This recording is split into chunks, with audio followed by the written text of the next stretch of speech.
Welcome, everybody, to Modern Financial Wellness. I'm your host, Jim Grace, and it's great to be with Christine Moriarty today, our guest. Christine, welcome to the show. I appreciate you taking the time. Thanks for having me, and thanks for doing Modern Financial Wellness. Oh, it's my pleasure. It's a lot of fun, especially when I can get the chance to chat with people like you. It makes it a great experience. So thanks for joining me. Um, so you've been a financial planner for quite a while. Is that correct? I would say so. If you think 3 decades is quite a while I plus. would Yep. absolutely. Yeah. So 30 years being a financial planner, which is fantastic. Such a depth of experience that I'm looking forward to chatting with you about today. You've done a lot of work around couples and money. So you're a keynote speaker. You have presentations on the topic. You've done some workbooks and some programs and some things specifically to help couples over the years. Yes, it's a subject that is near and dear to my heart as far as I've done some weekend workshops, I've done some ongoing classes for groups, especially during the pandemic. People had time, they were willing to learn more about money. And then I do some private coaching on a very limited basis, but that helps. Got it. Got it. I'm curious. You've been in the industry for quite a while. You've invested so much time and so much of your expertise in the subject of couples and money, and it's near and dear to your heart, as you described.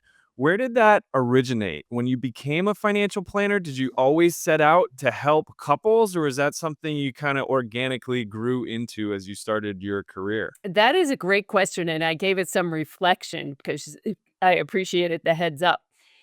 I definitely grew into it, but the first couple that ever modeled it for me was my parents.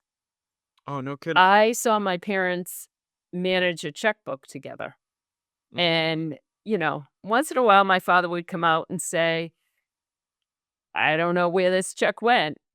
And then my mother would tell him, but I never remember fights about it. And she was the one who balanced it. They'd have conversations about it.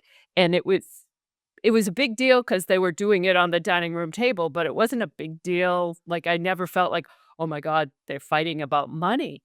Right. And so they modeled that in a good way. They weren't perfect. It was a little Mhm, bit of the 50s housewife in that family. mhm, However, it kinda gave me a basis, and then when I went into business, I had the feeling that couples should come together mhm. when they go to a financial planner, and not many financial planners in the '80s and early '90s were taking that approach, so I encouraged it, and Mhm. the few times early in my career that, a woman told me, "Oh, my husband's too busy and he has this medical ailment. He can come to the 2nd or 3rd session with us." I gave in. Well, and the same flip, a man came and said, "My wife will come the next time." Mhm. Just Mhm. in both situations, after I had done a lot of work, the spouse was like, "That's not what I want. I don't wanna Right. consider moving. We're not moving because of my medical ailment. I like our house." Da da. So, it became apparent I set a really strict boundary that couples have to both come together, and I lost some clients because of that. However, I gained better clients. Right, right. That's really interesting. So the first example that you had, it wasn't perfect to use your description, Mhm. but you saw your parents come together and get to the table, to use a phrase, right? They came together and sat down literally at the table and talked about money and what was going on. And their focus was the checkbook. And I Mhm. think here's a really important piece, James. They sat on the same side of the table. What Interesting. do people do when they sit at a table? They sit across from each other. That's really a combative position. Yeah. If you're trying to look at numbers, you need to be next to each other. Yeah, absolutely. That's a great thought. I had never really thought of it, There's from that a lot in this perspective. business that goes beyond the numbers, and then you get into Right, the layers of working with right. couples. Right, right. That's interesting.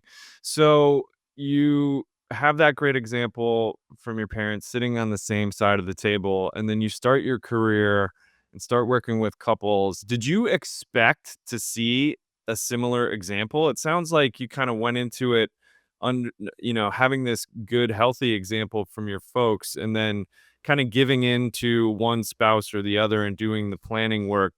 Were you surprised at the challenges or the issues that couples kind of came to you with, uh, That unconsciously or consciously? probably unconsciously, I was probably shocked. Mhm, Like, how could these people be married? And let's put this also in perspective because I married later in life when I was in my 40s, early 40s. mhm, So for 20 years, a lot of people I knew were married and had relationships, and I knew some of them pretty well, but people don't talk about money in a social scale. So here people were coming in, and I would be asking them questions, and they'd say, "We never talked about that." mm, And I'd go, "Really?" To myself, "And you're married. mhm, Like, mhm, how did that not come up in conversation?"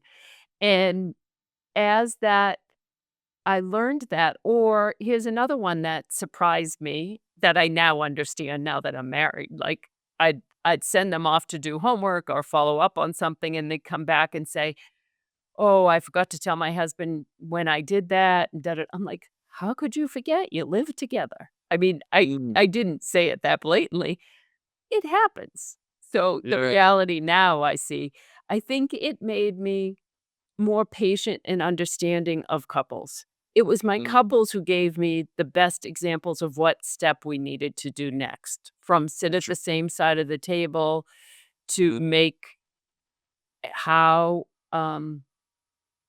how they have to figure out their money. For mm, example, what's the maximum we can spend without consulting the other?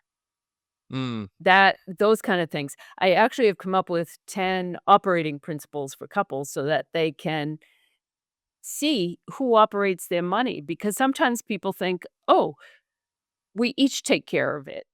And right, when they go and look, the same person's taking care of the taxes, the insurance, the, mhm. checkbook, and they're not Yeah, there's a household CFO, right? Somebody kinda defaults into that role oftentimes. right, and there's often 2 people, and I'm generalizing now. One might be the CFO, the other could be the ostrich with the head in the sand, and they are both equally stressed. They Mhm, wear it differently. right, The right. unknown is as stressful, even if it's Yeah. unconscious. You're touching on a lot of things that I see in my own personal life that I've talked about on the podcast. I'm sure I could share some throughout our conversation, but also in my practice. I have this term that a lot of couples that we start working with are operating separately together, right? So they're in a couple, they're obviously working on a lot of things together, but when it comes to money, they have a lot of different values, mindsets, Mm, their process is different. They have different visibility of what their actual financial situation looks like. So from afar, it looks like this is a loving couple that's doing a lot of great things together, but when it comes to the details, they're kind of operating separately. Um, so why is it do you have any thoughts on why that is? Why do couples find themselves in a situation where they're just not on the same page and not able to kinda get together on the same side of the table, so to speak? for 3 reasons. 1, they don't start talking about it at the right time. They don't, know where to have that discussion, where that discussion should start around money, and then we c number 3 is we can't appreciate someone else's differences. Mm, And all that gets wrapped up with the fact that we are not taught to manage money. Matter of yeah. fact, some people just say, "I am not managing money with someone because my parents always fought." Mm, Or, "My mother was a single mother, I'm taking care of my money." mhm. Right, so they have these different perspectives and experiences, and they kind of inherit those values or mindsets from their folks growing up, those first examples I that I that I wouldn't say inherit, I'd say absorb, Because if you absorb something, there's a way to get out from under it. I have inherited freckles. I can't get rid of those. That's a great, distinction. That's a great Yeah. clarification.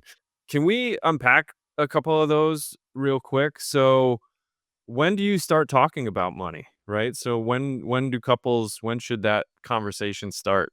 When you're a couple. So, day 1. But not day one, because 'cause you're not a couple day one.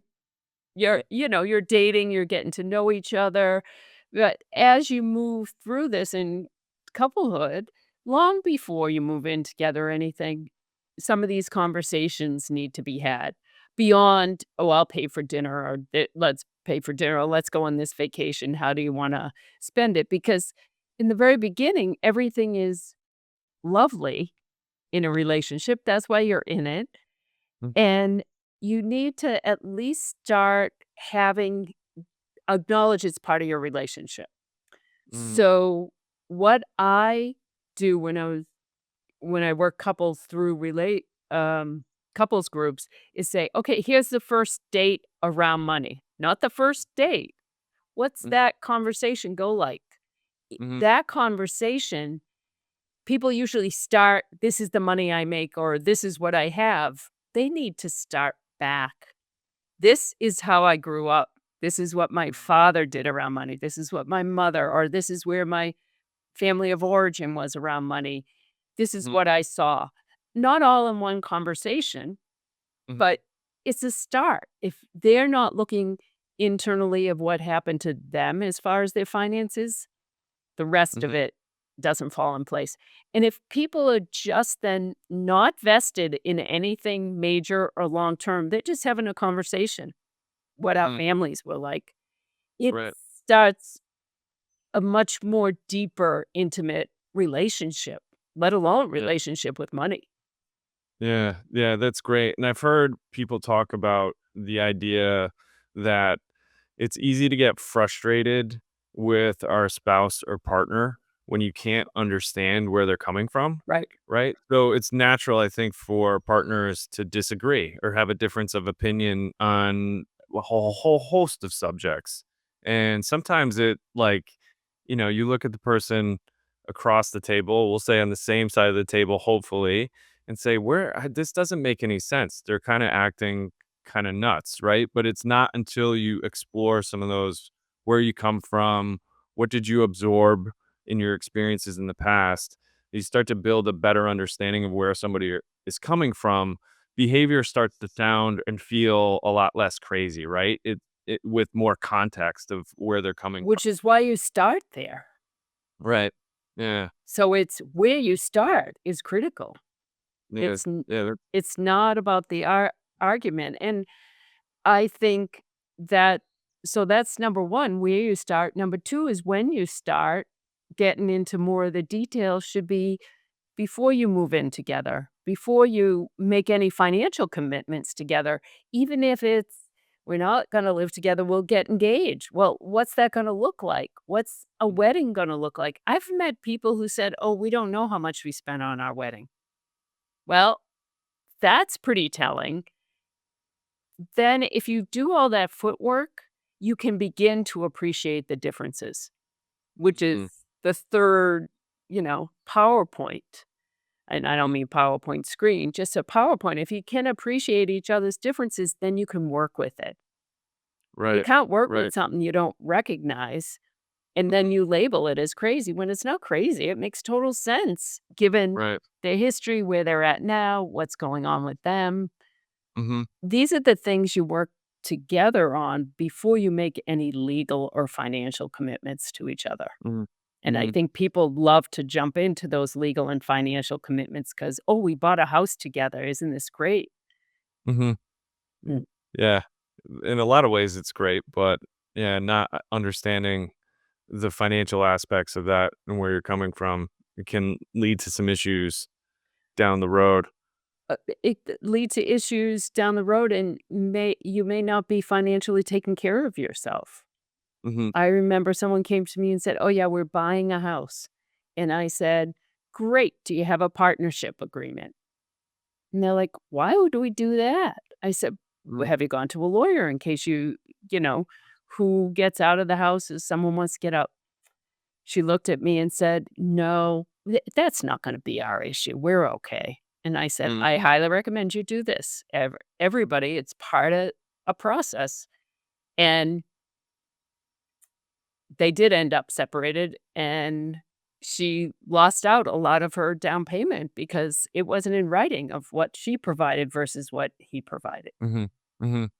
So if we start when we're a couple, we start at the beginning, right? Going back further to understand how we think and feel, what our values and mindsets, those things that we absorbed from our parents or other people along the way, and then appreciate those differences. If that's our starting point, where do we go from there? Well, I think you don't truly appreciate him. I think the starting point that we just talked about, Hmm. I don't think you appreciate him till farther down the road, honestly. You just can acknowledge him because Hmm. you're like, "Oh, that's very different than I grew up." If you and I just bantered back and forth here, your parents, your family of origin probably handle finances differently, probably had a different background. The Hmm. second one is really when you start to share numbers and facts. Hmm. Hmm. Okay, this is how much I make. I make $100,000. You make $65,000. We're talking about moving in together. Do we get something we can split 50-50 that $65,000 salary can afford or $100,000 can afford or somewhere in between? How do we approach that? That's when you get into the numbers bit. Hmm. Then you can start the deeper communication. Mm. But it's not until you're really in the numbers that you start to go, "Oh, okay. Now we're having a numbers conversation and seeing how this affects us." Right. And Right. after you get through, we've acknowledged it, became more aware of all of these pieces, Hmm. then I think we can appreciate it. That's the third step and set up something that works. And I'll Yeah. jump to that third step just for a second, James. Sure. The easiest example is it cost me a lot more to get my hair cut than my husband's. If you saw his hair, you'd understand it's not much. So if that's the case and we're splitting everything down the middle, wait a minute, it's Mhm. off. Or if we're talking about let's keep $1,000 each a month for our spending money, n- th- what's that for? What are we going to do? That's when you kind of acknowledge the differences.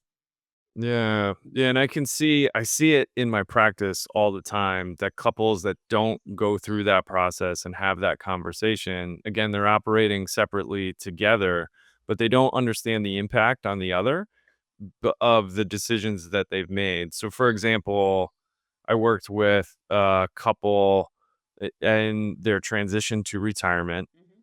And after we got them into retirement, I realized that the way they had set things up, the woman was the breadwinner, so she paid a lot of the bills. Mhm. And then the husband's salary went to savings and investments, Mhm. which was fantastic.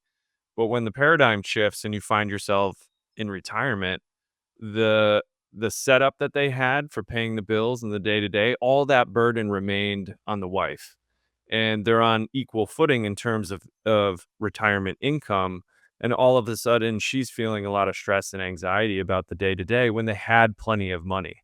And the husband couldn't quite understand what was going on. And it all originated from them operating a certain way for 30 or 40 years and not really addressing that until they got into retirement. What's the impact of how we've set things up here Well, on each other?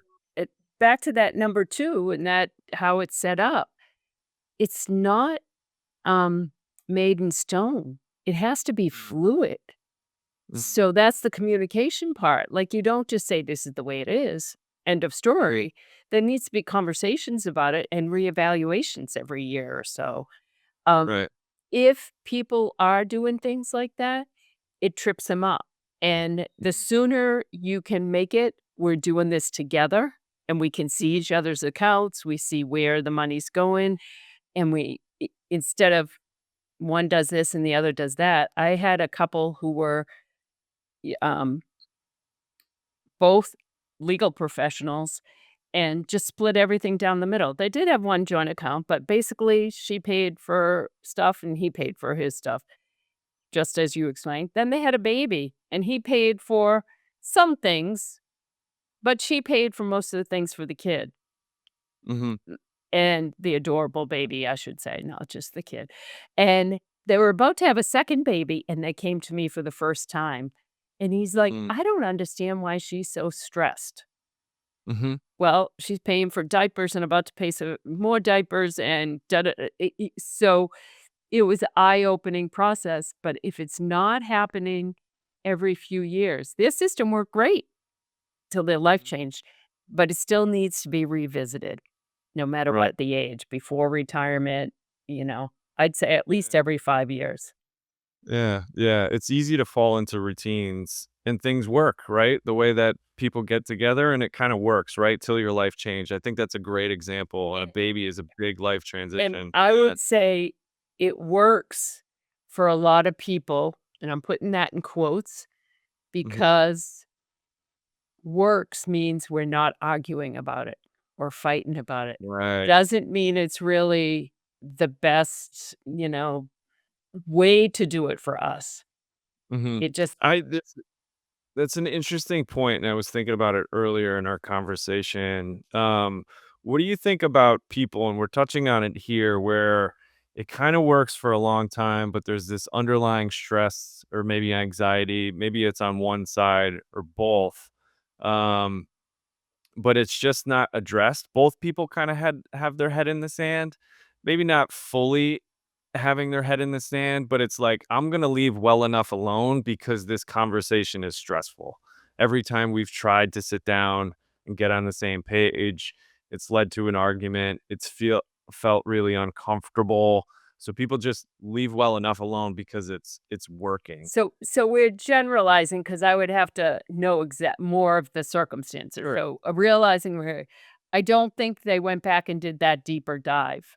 First Mm, themselves about their fear around money, mm, and then I together sharing that. That's why that's the first step. Have we shared about the emotions and how this would work? Because obviously, if someone's afraid of heights, you're not gonna say, "Let's go on this roller coaster, isn't this great?" and drag them with you, and then the other person's not gonna say anything. We don't know what fear around money's there, but that's exactly what's happening. No one's mm, talking, but you might have to do that deeper dive, and if you haven't had progress as a couple there, I'd highly recommend financial therapy to mhm, dig deeper into that as individuals before you even come together and talk about it. I mean, obviously, therapy works as well, but financial therapy if you're talking about just these issues. So, I that's important, and the second piece to that is, I always tell couples when they say, "Well, we got in an argument over it." I say, "Great, glad to hear it," because for some reason, people think they shouldn't argue about money. mm. Tell me more about that. We're 2 distinct human beings.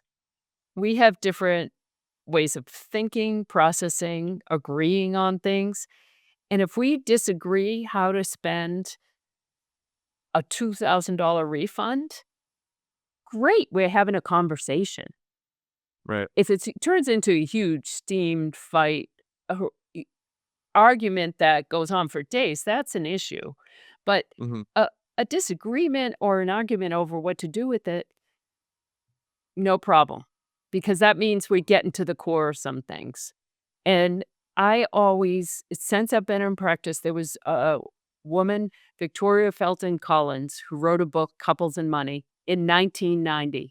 She was a forerunner. She was a CFP and a PhD, mhm, and she said, "Have money dates." And she mm, explained what they were and modeled them. Everybody, many financial people are speaking about it now, but she's the first one I have ever seen mm. it in writing. I'm glad you brought up that reference because they get talked about. We talk about it all the time. Money dates, money meetings, what should that look like? And I never really understood the origin. That was just always in the ether. So now we have a name and a book to actually connect that to. That's awesome. Yeah, I'm glad I mentioned it too. She was great, and she described it in I encourage money dates because they're more serious than and more personal than a meeting. Hmm. I tell people not to go out to dinner. Like one of my clients misread me and said, "Oh, it's expensive to have money dates. We've been going out to dinner all the time." I'm like, "No, no, we have conversations, but that there's a beginning and end point to this." So I say, do an hour, hour and a half max. If you're in the middle of an argument, hour and a half in, great. Okay, table it to the next time. Don't hang on to this or a discussion or have 50 things to talk about. That just means you need more money dates. No one wants to talk about money more than, an hour and a half. Even I Yeah. glaze over when I'm running a meeting that turns into 2 hours. And I think we need to stop this. So, Yeah. There's a point. Everybody's got to move on, right? right. And do something a little bit more appealing at the time. Yeah. Can I something you said before about the differences between this couple that was moving in together and their differences in income. I wanted to jump back there real quick because I've seen this come up in my practice and the work that I do with couples where sometimes how they operate in terms of spending or decisions they're making seems to be tied to the breadwinner or the difference in salary. I don't know if I'm explaining that really, really well, but it's I make X, I make plenty of money, I should be able to do Y, right? Or I'm going to pay certain things because of my income, right? There's this um uh kind of this concept of what's mine, what's ours, what are we doing together that seems to kinda trip a lot of couples up. Mhm. Do you have any thoughts on that Well, where I'd there's love to have some examples of what you're saying that they'll do because that examples help. right, so, for example, let's say we have a husband and wife, and the husband is the breadwinner, So then this is and not just a couple. I mean, I like to distinguish between a couple, partners, and spouses because spouses are legally wed and their financial and legal commitments are very different than life partners or interesting. couples. Okay, let's talk about that a little bit more because I throw them all together, maybe mistakenly here in my mind. Yeah, Totally. If you go yeah, and look up, I I know I've looked in Vermont, and I think Massachusetts is similar. There's over 2,000 rights and responsibilities for married couples, interesting. including if you're married, you can go visit your spouse in jail. So it gets into a lot of detail. But Right. what's important is if one spouse died, the other one would get the money Mhm, because they're married. mhm, If you're partners, not necessarily, mm. unless you have done all the footwork there. Right, right. And if So even thinking about the legal aspects of the form of your relationship, whether it's life partner, couple, married it's spouses, there's critical. I had no y judgment. People can be married, not married, whatever. But I think some people get married without realizing what those rights and responsibilities are. And some people mhm, stay not married and forget about mhm, those rights and mhm. responsibilities. And some people, I have a neighbor who got married after 35 years of being together. She said every once in a while, my partner would say, "Do you want to get married?" And I'd say, "Nah."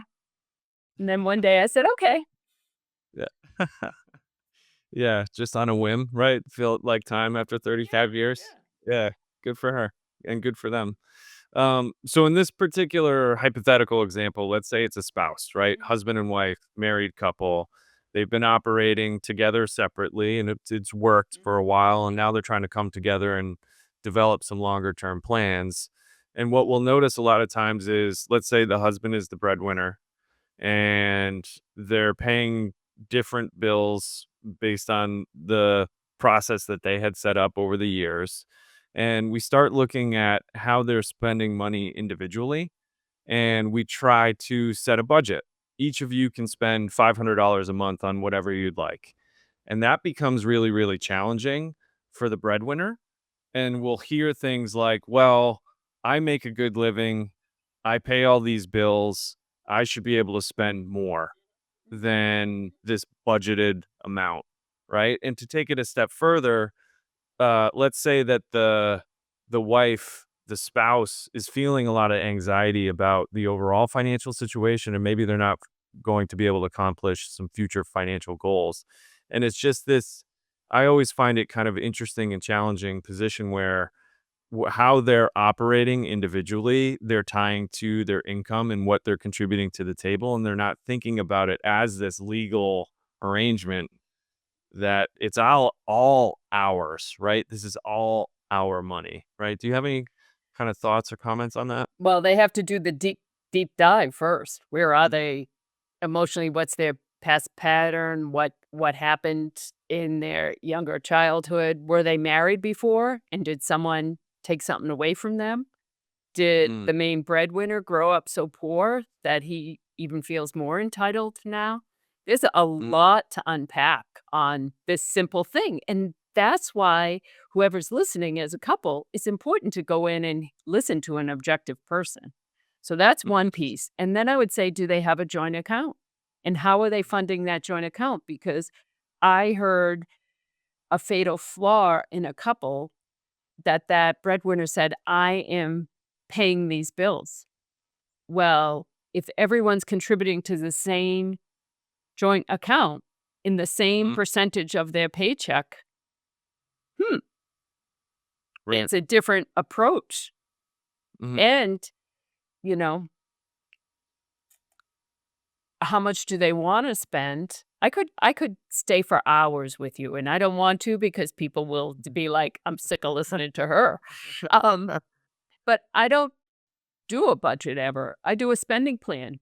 You guys together have this much money as a couple. What priorities do you have?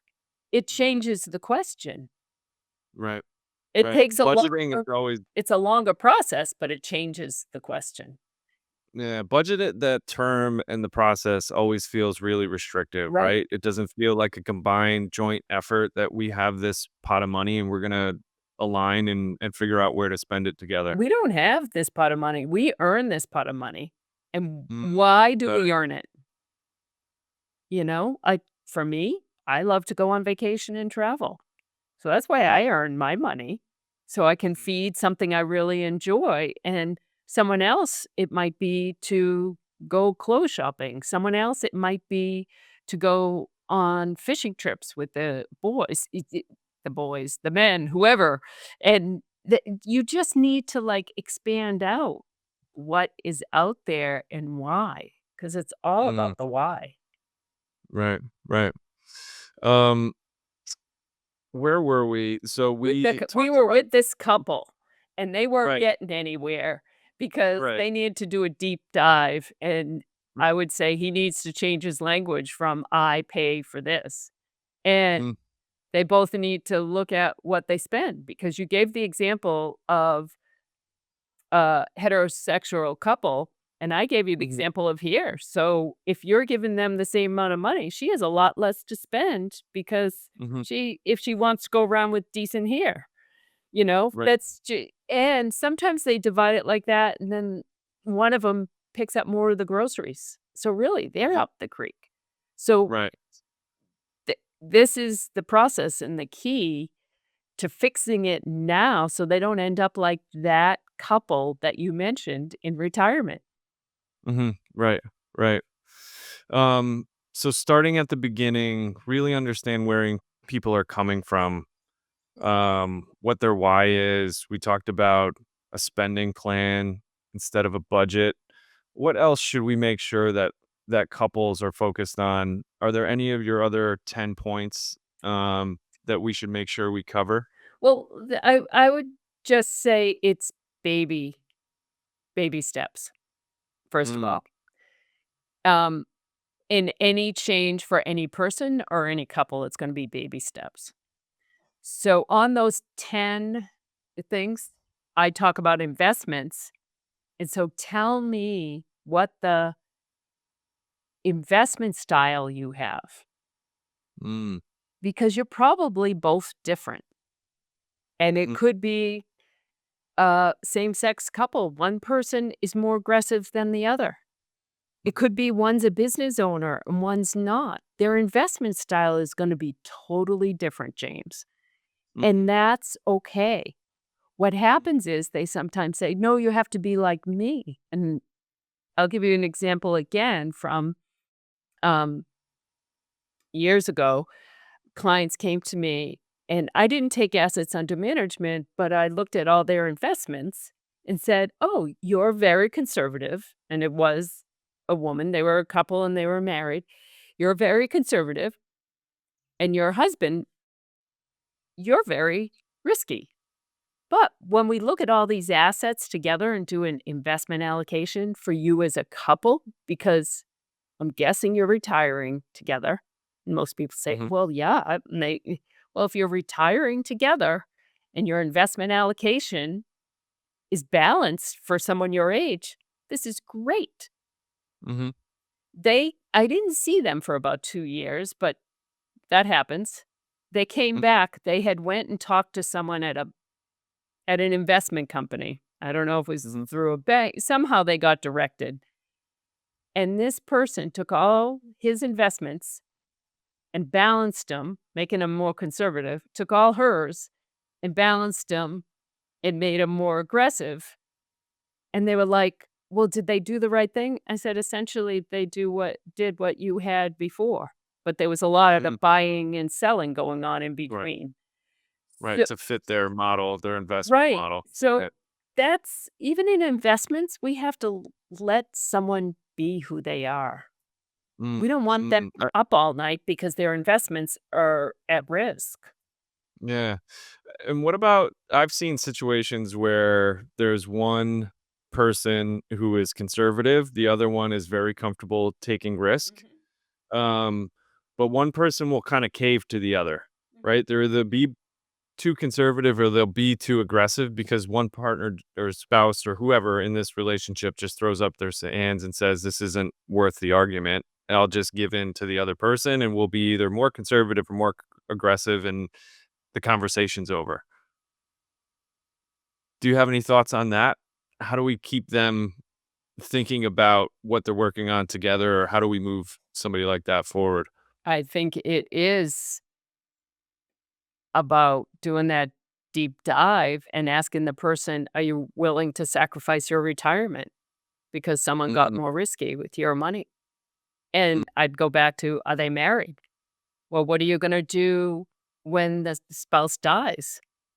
mhm, If it's the risky partner, then they're gonna move everything riskier. If it's mhm, the conservative partner, they're moving more conservative. Why don't you make a long-term plan now so it hasn't doesn't have to be major stress going forward? mhm, I think that's just another conversation that a couple is avoiding because it will be mm, a disagreement, thinking mhm, money isn't disagreement. And I would, if the person is not speaking up, I would say, "What is your ownership of that money?" A lot of people mm, disown their money. mm. What does that mean? Tell me a little They bit more don't about they that. don't You're claim on it. your money. "Oh, well, I have 500,000 in retirement. That doesn't mean anything. I'll let that my partner just take care of it because 'cause they're better at it." I am always Mm, like, "They're better at it." And, with all due respect to men who I love amazingly, there was actually a study that men tend to be more overconfident about the stock market and making trades, and this was back in 2001. Harvard and MIT did the study, but they make more trades and they come out almost 3% behind, mhm. but they're confident. So, Right, right. A good lesson for all of us men out there. well, and a So good lesson yeah, for anyone who feels that way. I've seen it in the flip as well, gender-wise. right, right, Yeah, and right. and I I'll jump in with, you've studied this career as a financial planner and investment person for a long time. I know people who say, "Oh, in retirement, I'm gonna manage my own money." And I Mm, think, "Great. So, you were a you know, lawyer, surgeon, fireman, and now you're just switching careers and gonna manage money. Great. Mhm. Yeah. I would say and share that even as a financial planner, my business partner manages a lot of my money. I'm part of the firm. We Mhm. run the business together, but I don't do anything investment wise without bouncing it off of another Eh, professional that to gut check what I'm up to. then that's Yeah. exactly from the professional side, all of us financial planners need a financial planner. Yeah. Amen to that. Yeah. Yeah. Yeah. Absolutely. So you mentioned before we could keep chatting on any of these specific things that have come up. We could probably expand upon them for hours and kind of nerd out together because I know we share a passion for this subject. Um, I guess one of the last questions at the end of the day, what should Money Peace, which is the name of your business and website, if a couple's working together and they're exploring their background and they're figuring out where people are coming from and they're understanding their investment type, really getting to know people and align what they're up to. At the end of the day, what does money peace? What should that look like if they've done all these things well? That as a couple, you're making conscious choices. That's the big thing. If you're making conscious choices, you're gonna live more peacefully. Mm, mm. So by doing that work and going a little bit deeper and understanding where people are coming from, that kind of frees you up, it seems like, to make a conscious choice that we've decided how to operate together moving forward consciously, right? We're aware of it. Yeah. Absolutely, because awareness is key when it comes to your money, your spouse, and balance. Hmm. Yeah. That's great. Anything else? Any tips? Any other points that you wanted to make Just sure? remember, joyfully, men and women are different. If it's a same-sex couple, you're attracted to someone, opposites attract. Like, these are learning opportunities. There's nothing wrong with the other person. It's Right. just Right. give it time. Yeah. We need to communicate. So have some conscious Absolutely. couple communications. Pay attention to this stuff. Get my newsletter or read some of the things on my website. Go to a talk, whatever. Just Mhm. the more information you pick up. There's a lot of valuable experts out there who have led the way before James and I, from Olivia Mellon to Victoria Felting Collins that I mentioned, just people who have been doing it. Mhm. So pick up what works for you. Yeah, yeah, and one thing I'd add to that, what I wanted to make sure I stressed the comment you made about the transition and it taking time and taking baby steps. If you think about, operating as an individual and then coming together as a couple, and then all of a sudden you're sitting down and trying to make these changes and have these deep conversations, it's gonna be messy, it's not gonna be perfect, and it's gonna take a while, and it's something you have to always be conscious of and revisiting, right, over time. So give yourself some grace, pun intended, and just get to the table and do your best and look for those resources. You mentioned financial therapy, which I'm a huge proponent of. We've incorporated that into our practice. There are people like Christine out there and many others that are open to helping and providing resources. So Christine, thank you so much for your time. I want to highlight your book, Creating Your Money Peace, Your Road to Financial Health and Stability. One of the questions that I ask folks is if they have any recommendations for resources and books. You've mentioned two, and one of which, I'm going to forget the name again. You've mentioned it twice, was the origination of the money date. Can you remind us Probably money. couples and money? So we'll make sure that we put that on our resource page of our website so people can kind of click through and find that. Um, your website is Moneypeace.com, Peace. Just think what I'm creating in the world. awesome. So moneypiece.com, creating your money piece, the book. We'll reference some other resources that have come up in the conversation. Is there anything else you want to share or spotlight for folks? Social media, places people should check Oh, you out? Are you people can speaking anywhere? people can find me both on YouTube, Instagram, Facebook, and I'll be speaking at CFP Connections for financial planners in the fall, and Oh, hopefully I'll line up some other things in New England so I'll get closer to down your way, James. yeah, can't wait. Can't wait to check it out in person. Christine Moriarty, thank you so much for your time. Your experience and expertise and your knowledge on the subject is really invaluable to have you here and share your thoughts. So, thank you so much for joining us.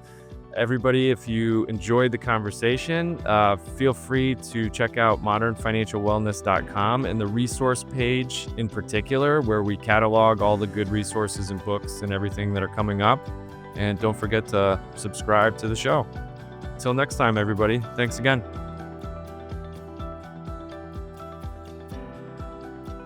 Thanks again for listening to this episode. A quick note, although I do hope that the information that we talked about was helpful, in no way is anything discussed on the podcast to be taken as specific financial advice. Please consult your own advisors and do your own research when you're making important financial decisions.